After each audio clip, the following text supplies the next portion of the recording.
Quand on vous annonce un budget et un délai, ne le prenez pas toujours au pied de la lettre.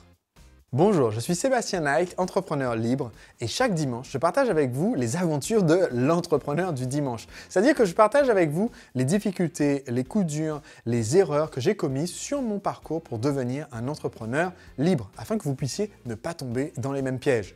Aujourd'hui, j'ai la chance d'avoir une entreprise où mes produits, mes services se vendent en automatique. C'est-à-dire que tous les jours, il y a des personnes qui me découvrent via mes vidéos, via mon blog, via ma newsletter et qui décident de s'inscrire pour en savoir plus. Ces personnes reçoivent des conseils gratuitement, l'accès à des webconférences et décident de rejoindre une de mes formations ou mon consulting.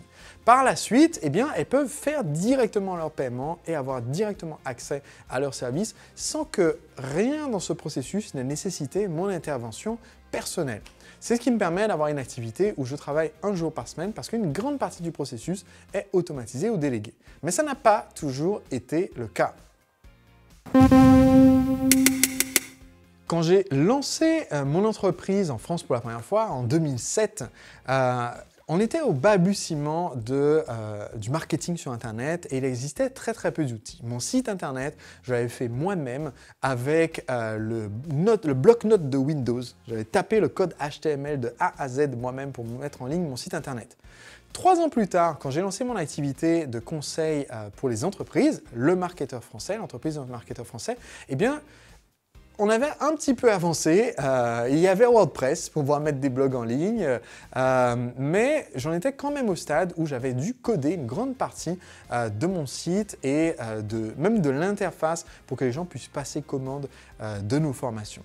Et je me suis rendu compte que cette situation n'était pas tenable et je me suis dit, il me faut un système, un logiciel qui nous permette de gérer de A à Z la relation client et qui nous permettent d'encaisser les inscriptions et les paiements, qui nous permettent d'émettre automatiquement les factures, qui nous permettent de sortir tout ça pour le comptable, qui nous permettent de savoir qui doit avoir accès à quoi, d'avoir le listing de nos clients, qui nous permettent aussi de faire des ventes additionnelles. Bref, j'avais une liste très précise et très large de ce que je voulais enfin avoir comme système informatisé pour me simplifier la vie et pour permettre à mes clients d'acheter plus facilement mes produits et services.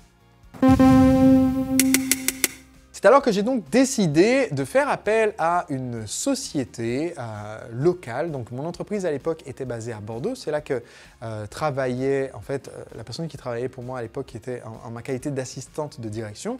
Et elle m'a aidé à trouver une entreprise qui était des prestataires en informatique. En fait, il s'agissait d'une société d'ingénierie informatique un peu plus petite, mais du même genre que celle que moi-même j'avais quittée et que j'avais plaquée quelques années plus tôt en décidant de devenir entrepreneur. Donc une société à qui vous donnez un cahier des charges, qui vous fait un devis pour créer votre plateforme logicielle et qui ensuite met en application et vous livre le produit fini. Donc j'ai fait appel à cette société et je leur ai dit voilà notre cahier des charges et ils nous ont dit non mais tout ça on peut le faire fastoche. L'idée c'était que pour quelques milliers d'euros à peine, je me souviens plus de l'enveloppe de départ mais on était sûrement dans les 3 000 euros, peut-être 4 000 euros, que c'était possible en fait de développer toute l'interface permettant d'aller de la page de vente où mon idée c'était les gens vont nous donner leurs coordonnées, prénom, email et numéro de téléphone. On va les stocker pour pouvoir faire les relances des gens qui font des abandons de panier, c'est-à-dire qui n'arrivent pas au bout du paiement. Donc hop. Ensuite, on les envoie sur une page de paiement. Tout ça, ça devait être dans le logiciel, page de paiement. Et là, ils rentrent toutes leurs coordonnées et ils peuvent payer. Donc là, ça veut dire qu'on devait être interfacé avec le prestataire de paiement. En l'occurrence, à l'époque, c'était Paybox, que j'adore toujours comme entreprise. Je n'utilise plus, mais j'ai une très bonne expérience avec eux. Prestataire de paiement, donc le paiement se fait sur Paybox et ensuite on devait pouvoir faire des ventes additionnelles, c'est-à-dire une fois que le client a mis sa carte bleue une fois, il peut acheter d'autres produits et services sans avoir besoin de remettre sa carte bleue, donc ce qu'on appelle des upsells ou des ventes additionnelles en un clic. Les gens n'ont qu'à dire oui je veux ça aussi, un peu comme sur Amazon. Et ensuite, il devait arriver sur la livraison du produit et donc le fait d'ouvrir les accès pour nos formations, mais aussi le fait que ça puisse nous servir de CRM et qu'on puisse établir automatiquement les factures et avoir des indicateurs financiers. Bref, je voulais avoir tout en un, une sorte de tableau de bord du fonctionnement de l'entreprise sur le plan marketing et aussi de tout le fonctionnement, les abandons de panier, les ventes et tout. Ils m'ont dit pas de souci, on peut le livrer en peu de temps et on peut vous le livrer pour le budget, je ne sais plus, 4 000 € sans trop de difficultés. Et ensuite, ce qui s'est produit, non seulement pour moi, mais aussi, j'ai appris par la suite, pour beaucoup de mes clients, quand ils font appel à une telle société de développement pour faire du développement personnalisé d'outils informatiques. Il s'est produit le problème suivant. L'entreprise commence à travailler là-dessus, sans trop me tenir au courant de où est-ce qu'on en est. Je demande des nouvelles, on me dit oui, ça a bien avancé. On finit par me donner accès à une démo, mais entre le moment où j'ai demandé le projet et moi on me donne la démo, j'ai déjà attendu un peu, je suis un peu frustré, mais je regarde la démo, donc je suis un peu frustré de ce qu'il n'y a pas. Et en plus, en regardant la démo, ça me donne d'autres idées de choses supplémentaires qui devraient y être, ou du moins de changements qui devraient être faits. Donc, quelquefois, je demandais à enlever des fonctionnalités, d'autres fois, je demandais à fusionner des fonctionnalités, à simplifier le process surtout. Et pour moi, la clé, c'était que le process d'achat soit le plus simple possible pour les clients, mais le process d'achat devait m'être livré en dernier. En premier, il y avait tout le côté facturation et tout. Et en fait, ce qui s'est produit, c'est qu'ils ont commencé à me faire une usine à gaz. Et plus je recevais les démonstrations de où est-ce qu'on en était, plus je demandais des modifications afin de simplifier et de rendre l'outil plus utile. Plus je demandais les modifications, au bout d'un moment, elle a commencé à me dire oui, mais ça par contre, ça sort du devis initial, donc à me facturer des frais d'intervention, entre guillemets, pour faire les modifs supplémentaires. Et donc, le projet a commencé à gonfler, un peu comme un ballon de baudruche. Et entre le moment où j'ai demandé le projet qui devait m'être livré, je pense, dans l'espace de quelques semaines, et le moment où j'ai pu pour la première fois utiliser l'outil, il s'est passé peut-être facilement 1 an, je pense. Les prix, le coût total de développement du projet a facilement gonflé il était dans les 4 000 € au départ, à plus de 20 000 € on était d'enveloppe depuis le départ sur le projet. Et au final, l'outil pouvait émettre des factures, des bons de commande, émettre des factures, mais en fait, n'était toujours pas capable d'encaisser les paiements, ce qui était quand même l'objectif au tout départ. Et donc, on a basculé dessus pour éditer nos factures, mais on continuait d'encaisser les paiements avec l'ancien système que j'avais créé moi-même. Et au bout d'un moment, j'ai dit, OK, on arrête les frais, vous arrêtez tout maintenant. Et on s'arrête là, on a dépassé de loin ce qui était prévu au départ. Et j'ai dû, en plus, négocier pour qu'on me livre finalement une clé USB avec les fichiers sources de mon site que j'avais payé quand même. Ils ne voulaient pas me le livrer en plus. Et donc voilà, ça s'est terminé un peu en queue de poisson. J'avais un outil inachevé qu'en plus on ne voulait même pas me livrer pour 20 000 €.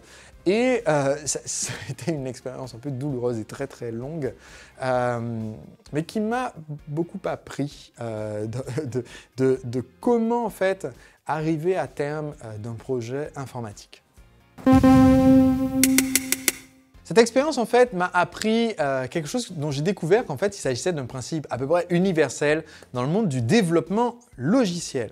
C'est-à-dire qu'après avoir interagi avec beaucoup de mes clients qui ont eux-mêmes fait appel à des sociétés de développement pour faire leur site web ou pour créer des outils, j'ai constaté qu'il y a une règle qui vaut à peu près pour tous les développements logiciels que vous demandez.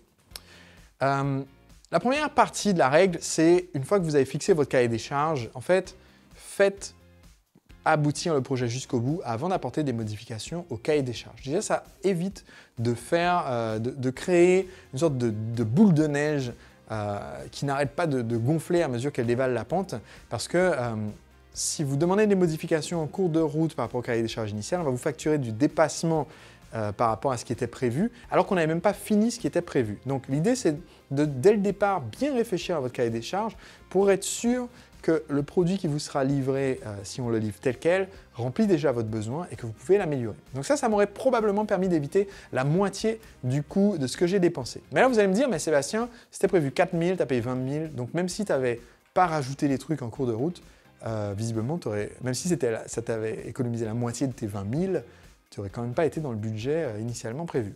Eh bien, ça m'amène à la deuxième leçon. La deuxième leçon, c'est qu'en fait, dans ce genre de projet, de cette expérience et d'autres expériences, j'ai découvert que le meilleur moyen de savoir exactement combien de temps ça va prendre et combien ça va vous coûter, c'est de donner un cahier des charges extrêmement clair, de demander à votre interlocuteur ou à l'entreprise de vous réexpliquer tout ce cahier des charges pour être sûr que vous êtes sur la même longueur d'onde. Okay, et ensuite de leur dire quel est le budget, vous négociez le tarif, et ensuite quel est le délai. Et une fois qu'ils le font, vous leur demandez, voilà, est-ce que vous me garantissez donc, il n'y a pas de dépassement de ce budget pour remplir le cahier des charges, ok? Et maintenant, est-ce que vous pouvez me donner un délai qui soit, pas juste votre délai optimiste, mais vraiment un délai avec une marge de sécurité. Ajoutez une marge de sécurité au délai que vous venez de me dire et qui fait que vous êtes absolument sûr que ça va être fait dans ce délai avec la marge de sécurité, à 100% sûr. Okay.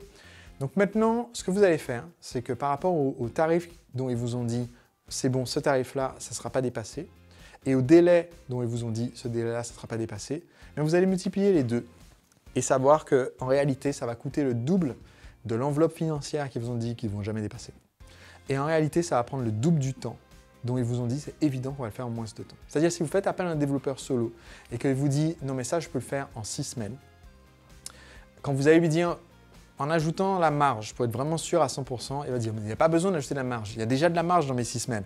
Vous allez dire non mais vraiment, si je voulais ajouter de la marge pour être sûr que ça sera fini, combien de temps il faut? Il va vous dire ah ben ok, ben, peut-être 8 semaines, 2 mois, il faudrait 2 mois. Et bien vous savez que le projet va prendre 4 mois pour être fait. Si vous n'ajoutez rien et que vous demandez juste le truc que vous avez demandé à la base, et donc vous a promis que ça serait fait en 1 mois et demi, ça va prendre 4 mois pour le faire. Et le budget total qu'il faut avoir dans votre tête, c'est le double. Donc, si vous n'êtes pas prêt à investir, à dépenser le double de l'enveloppe et à prendre le double de ce temps, si ce n'est pas possible pour vous, alors vous feriez mieux en fait de ne pas recourir au service de ce prestataire, ne pas faire ce développement et utiliser des outils pré-packagés. C'est quelque chose que j'ai appris durement, mais aujourd'hui, on a la chance, alors je fais cette vidéo, et encore plus alors vous la regardez, on a la chance de disposer de choses qui, dès qu'on les sort de la boîte, fonctionnent.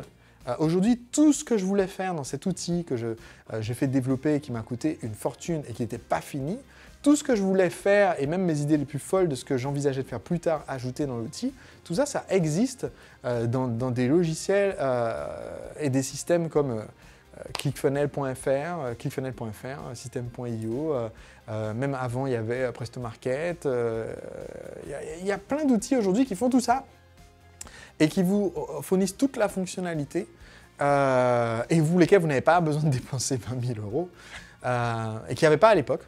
Donc à l'époque, je ne pouvais pas me reposer sur des choses déjà faites, mais j'aurais pu simplifier mon besoin.